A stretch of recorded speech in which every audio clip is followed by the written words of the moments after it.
प्यारे बच्चों, class 7th की साइंस की क्लास में आप सभी का एक बार फिर से स्वागत है बच्चों। और हम पढ़ रहे थे चैप्टर नंबर 4 भौतिक एवं रासायनिक परिवर्तन।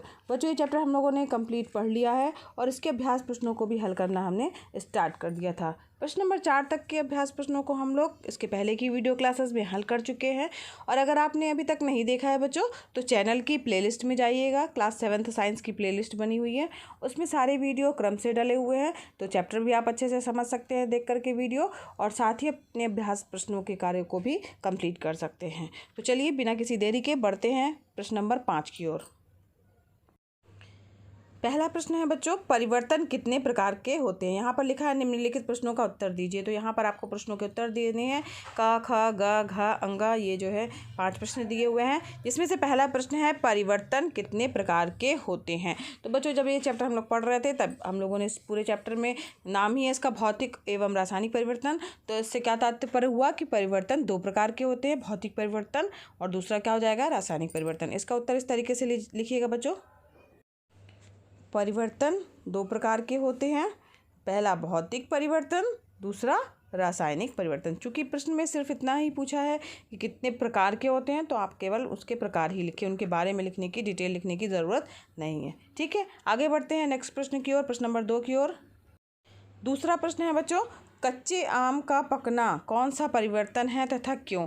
तो कच्चा आम जो है वो पकता है, पका आम भी आपने खाया होगा, कच्चा आम भी खाया होगा।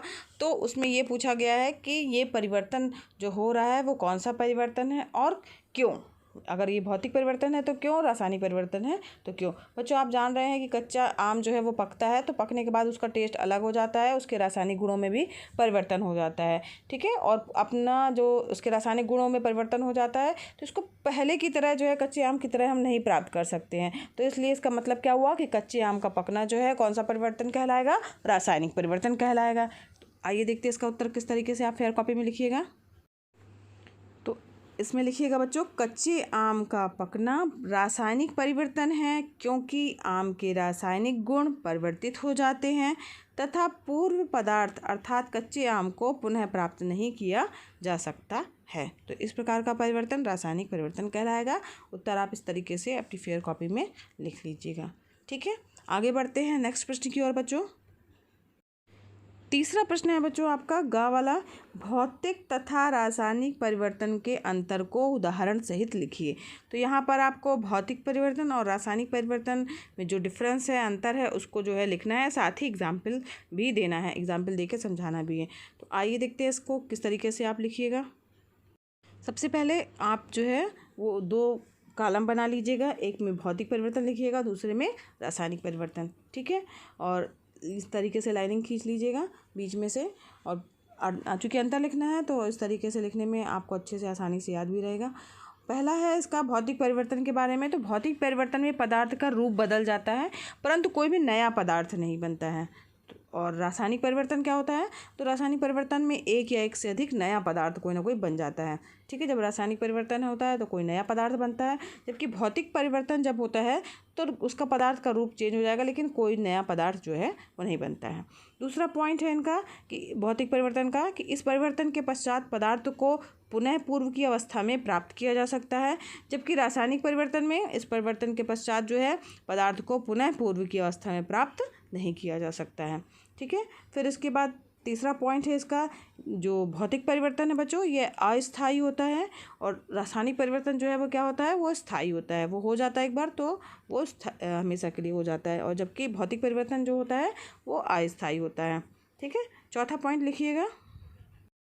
तो चौथा पॉइंट आप लिखिएगा बच्चों, इस परिवर्तन के पश्चात पदार्थ के भौतिक गुणों, यानी जैसे अवस्था हो गया, रंग हो गया, है ना, आदि में परिवर्तन तो संभव है, किंतु रासायनिक गुणों में परिवर्तन नहीं होता है। ठीक है, तो इस परिवर्तन के पश्चात, और जब रासायनिक परिवर्तन होगा तो इस परिवर्तन के पश्चात जो है वो पदार्थ के भौतिक व रासायनिक गुण, दोनों ही गुण जो हैं वो क्या होते हैं, बदल जाते हैं। तो ये हो गया रासायनिक परिवर्तन में। अब यहाँ पर 5वां पॉइंट जो है उदाहरण सहित लिखा हुआ है, तो 5वां पॉइंट में आप उदाहरण दे दीजिएगा। उदाहरण के लिए, मोम को अगर हम जलाते हैं तो मोम को जलाने पर वह पिघल कर ठोस से द्रव में बदल जाती है, परंतु उसके रासायनिक गुणों में परिवर्तन नहीं होता है। ठीक है, तो मोम का पिघलना क्या हो गया, आपका भौतिक परिवर्तन का उदाहरण हो गया। और अगर हम रासायनिक परिवर्तन की बात करें तो जैसे कि चीनी ली है, तो चीनी को गर्म करने पर उसका सफ़ेद रंग जो होता है वो बदल करके भूरा हो जाता है ना। और जब हम चीनी को गर्म करते हैं तो सफ़ेद रंग से वो भूरे रंग में कन्वर्ट हो जाती है और एक नया पदार्थ बन जाता है, उसका नाम होता है कैरोमल, जो कि क्या होता है, कड़वा होता है। ठीक है, तो ये जो है ये आपका दोनों परिवर्तन में अंतर हो गए, आपके 5 अंतर हो गए। इन 5 अंतर को आप फेयर कॉपी में लिख लीजिएगा और इसी तरीके से आपको समझ में भी आ गया होगा और आपको याद भी हो गए होंगे। आगे बढ़ते हैं नेक्स्ट प्रश्न की ओर बच्चों। अगला प्रश्न है बच्चों, घा जो है ऊष्मा अवशोषित होने वाले 2 परिवर्तन लिखिए। तो हमें 2 परिवर्तनों के बारे में लिखना है जिसमें ऊष्मा का क्या हो रहा हो, अवशोषण हो रहा हो, यानी ऊष्मा जो है अवशोषित हो रही हो। तो आइए देखते हैं इसका उत्तर किस तरीके से लिखिएगा। यहाँ पर बच्चों ऊष्मा अवशोषित होने वाले 2 परिवर्तन निम्नलिखित है। पहले तो आप यही लिख दीजिएगा जो प्रश्न में पूछा गया है। पहला जो है वो है बच्चों ग्लूकोज का जल में घुलना, जो कि भौतिक परिवर्तन का एक उदाहरण है। और ग्लूकोज उसमें जल में मिलाते हैं जब हम शरबत, तो क्या होता है, ग्लूकोज का शरबत बनता है ना, देखा होगा आपने। और ऊर्जा का शोषण होता है, वो ठंडा पानी जैसे हो जाता है। ग्लूकोज जो है वो उसमें जो है पानी की ऊर्जा को अवशोषित कर लेता है और जो है वो ग्लूकोज डालने पर जो पानी है वो थोड़ा ठंडा सा हो जाता है। तो यानी ऊर्जा का शोषण या अवशोषण जो है होता है। तो ये परिवर्तन क्या है, भौतिक परिवर्तन है, और जिसमें ऊष्मा का ये जो है वो क्या हो रहा है, अवशोषण हो रहा है। ठीक, इसके अलावा बच्चों दूसरा जो है वो उसका 2 परिवर्तन लिखने हैं आपको। तो लोहे तथा गंधक के मिश्रण को गर्म करना। जब आप लोहा है उसमें गंधक को मिलाइए और उसको गर्म करिए, तो क्या होगा, लोहा जो रहता है आपका गहरे भूरे रंग का पदार्थ होता है और गंधक जो रहता है वो पीले कलर का होता है। जब हम इसे गर्म करते हैं तो उसमें गर्म करने पर क्या होता है, ऊष्मा को अवशोषण हो जाता है और बनता है जो पदार्थ वो है हमारा आयरन सल्फाइड, जो कि किस कलर का होता है, काले कलर का होता है। तो इसमें भी ऊष्मा क्या हो रही है, अवशोषित हो रही है। ठीक है, तो यहाँ पर ये 2 उदाहरण जो है या 2 परिवर्तन जो है वो आप लिख दीजिएगा फेयर कॉपी में इस तरीके से। आगे बढ़ते हैं नेक्स्ट प्रश्न की ओर बच्चों। अगला प्रश्न है बच्चों, क्रिस्टलीकरण से आप क्या समझते हैं, फिटकरी से क्रिस्टल कैसे बनाएंगे। तो क्रिस्टलीकरण की प्रक्रिया जो है वो हम लोगों ने पढ़ी थी जब हम चैप्टर पढ़ रहे थे। तो हम लोगों ने जाना था कि कोई अगर पदार्थ है उसके शुद्ध तथा बड़े जो है साइज़ के क्रिस्टल उसके विलयन से प्राप्त कर लिया जाता है, और यह प्रक्रिया क्या कहलाती है बच्चों, क्रिस्टलीकरण की कहलाती है। तो यही आपको क्रिस्टलीकरण से आप क्या समझते हैं, तो उसकी आपको परिभाषा लिखनी है या क्रिस्टलीकरण क्या है वो लिखना है आपको। साथ ही फिटकरी से क्रिस्टल, अब चूँकि फिटकरी आपने देखा होगा आप लोगों के घरों में भी होती है बच्चों, तो जो फिटकरी होती है वो बड़े से जो है वो ढेले के रूप में आती है ना, बड़े टुकड़े के रूप में आती है। तो उसको कैसे हम क्रिस्टल के रूप में तोड़ सकते हैं, छोटे छोटे और क्रिस्टल बना सकते हैं। तो उसको हथौड़े से या किसी भी बड़े पत्थर से है ना, उससे आप तोड़ करके छोटे छोटे क्रिस्टल के रूप में बना सकते हैं। तो इसका उत्तर इस तरीके से लिखिएगा, हेडिंग डाल दीजिएगा सबसे पहले बच्चों, क्रिस्टलीकरण। ठीक है, अब यहाँ पर लिखिएगा किसी पदार्थ के शुद्ध तथा बड़े आयाम, ठीक है, आयाम का मतलब होता है साइज। ठीक, साइज के क्रिस्टल उसके विलयन से प्राप्त करने की प्रक्रिया की जो है वो कहलाती है क्रिस्टलीकरण। और यहाँ पर फिटकरी के बारे में भी पूछा है कि फिटकरी से क्रिस्टल कैसे बनाएंगे। तो फिटकरी के बड़े टुकड़ों को, ठीक है, जो बड़े टुकड़े हैं तो टुकड़े को हथौड़े से तोड़ करके छोटे छोटे क्रिस्टल बनाए जा सकते हैं। तो इसका उत्तर इस तरीके से आप लिख लीजिएगा बच्चों। आगे बढ़ते हैं नेक्स्ट प्रश्न की ओर।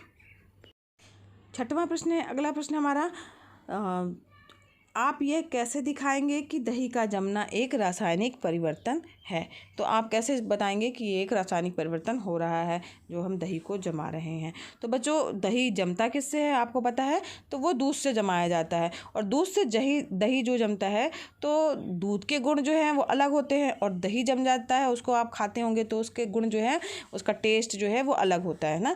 तो यानी कि जब दूध से दही बन रहा है तो उसके रासायनिक गुणों में क्या हो रहा है, परिवर्तन हो रहा है। और दही के जो गुण हैं वो दूध के गुणों से भिन्न भिन्न हैं, अलग हैं। और वास्तव में दही से क्या हम पुनः दूध प्राप्त कर सकते हैं, नहीं कर सकते ना। तो दही से पुनः जो है दूध हम प्राप्त नहीं कर सकते हैं। तो इस प्रकार से इससे ये निष्कर्ष निकल रहा है बच्चों कि इसके रासायनिक गुणों में भी परिवर्तन हो जा रहा है, साथ ही हम पुनः दूध के रूप में प्राप्त नहीं कर सकते हैं। तो इस प्रकार से दही का जमना क्या हो जाएगा, एक रासायनिक परिवर्तन हो जाएगा। तो आइए देखते हैं इसका उत्तर किस तरीके से फेयर कॉपी में लिखिएगा।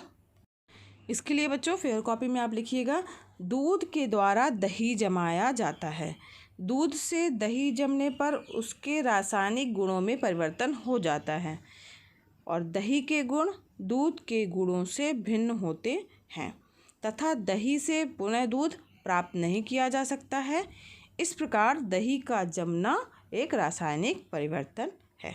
ठीक है, तो ये जो है ये उत्तर आप अपनी फेयर कॉपी में लिख लीजिएगा। समझ में भी आ गया होगा आपको बच्चों। आगे बढ़ते हैं नेक्स्ट प्रश्न की ओर। अगला प्रश्न है बच्चों, कॉपर सल्फेट के क्रिस्टल कैसे बनाते हैं, इसका वर्णन कीजिए। तो बच्चों जब हम चैप्टर पढ़ रहे थे तब हमने कॉपर सल्फेट के क्रिस्टल प्राप्त करने की जो विधि है वो पढ़ी थी। लास्ट में ही था क्रिस्टलीकरण वाला जो था बताया गया था। उसके बाद जो है उससे कैसे हम प्राप्त कर सकते हैं उसके बारे में हम लोगों ने पढ़ा। तो इसके लिए क्या करना है आपको, जो बीकर है उसमें 1 कप पानी लेना है, कुछ बूंदें जो हैं वो सल्फ्यूरिक एसिड की डालनी है और पानी को क्या करना है, गर्म करना है। और जब ये उबलना आरम्भ कर दे बच्चों तो क्या करना है आपको, कॉपर सल्फेट का जो है जो चूरा होता है, चूर्ण होता है, उसको चम्मच से घोलते जाना है। और कब तक घोलना है, जब तक कि ये घुलना बंद ना हो जाए। इसके बाद आप क्या करिएगा, फिल्टर पेपर से उसको छान लीजिएगा और फिर बीकर को एक मतलब ऐसे रख दीजिएगा ताकि वह हिले डुले ना। ठीक है, और कुछ समय पश्चात या कई दिनों उपरांत आप जब देखेंगे तो कॉपर सल्फेट के क्रिस्टल जो है वो बीकर की तली में दिखाई देने लगेंगे, है ना। तो ये जो है इस तरीके से हम कॉपर सल्फेट के क्रिस्टल बना सकते हैं। और ये क्रिस्टलीकरण की प्रक्रिया में बच्चों ये कौन सा परिवर्तन कहलाएगी, भौतिक परिवर्तन। ठीक है, तो आइए देखते हैं इसका उत्तर किस तरीके से लिखेंगे। तो सबसे पहले तो आप हेडिंग डाल दीजिएगा, कॉपर सल्फेट के क्रिस्टल प्राप्त करना। ठीक है, इसके बाद जैसा बताया गया, समझाया गया भी, बिल्कुल उसको अपने शब्दों में लिखना है कि एक बीकर में लगभग 1 कप पानी लेते हैं तो आप कुछ बूंदें सल्फ्यूरिक अम्ल की डालते हैं, पानी को गर्म करते हैं। जब यह उबलना प्रारंभ करे पानी, ठीक है, तब उसमें कॉपर सल्फेट का चूर्ण डालते जाते हैं और चम्मच से घोलते जाते हैं। जब घुलना बंद हो जाता है तब फिल्टर पेपर से छान लेते हैं। बीकर को ऐसे स्थान पर रखते हैं जिससे यह हिले डुले नहीं। ठीक है, इसके बाद फिर बच्चों कुछ समय या कुछ दिनों उपरांत देखने पर कॉपर सल्फेट के क्रिस्टल बीकर की तली में दिखने लगते हैं जो कि कॉपर सल्फेट के क्रिस्टल हैं। ठीक है, और क्रिस्टलीकरण भौतिक परिवर्तन का एक उदाहरण है। ठीक है, तो इसका उत्तर इस तरीके से आप अपनी फेयर कॉपी में लिख लीजिएगा। ठीक, आगे बढ़ते बच्चों नेक्स्ट प्रश्न की ओर। अगला प्रश्न है बच्चों जो कि लास्ट प्रश्न है आपका 8वां प्रश्न, कि जब नींबू के रस में खाने का सोडा मिलाया जाता है तो बुलबुले बनते हैं और गैस निकलती है। ये किस प्रकार का परिवर्तन है, ये आपको बताना है। तो नींबू का जो रस है उसमें खाने का जब हम सोडा मिलाते हैं तो उसमें जो है बुलबुले जो निकलते हैं और गैस निकलती है। तो वास्तव में बच्चों वो कार्बन डाइऑक्साइड गैस होती है और बनता क्या है आपका, पानी और लवण बनता है। तो जो कि एक रासायनिक प्रक्रिया है और ये एक रासायनिक परिवर्तन का उदाहरण है। तो आइए देखते हैं इसका उत्तर किस तरीके से आप लिखिएगा।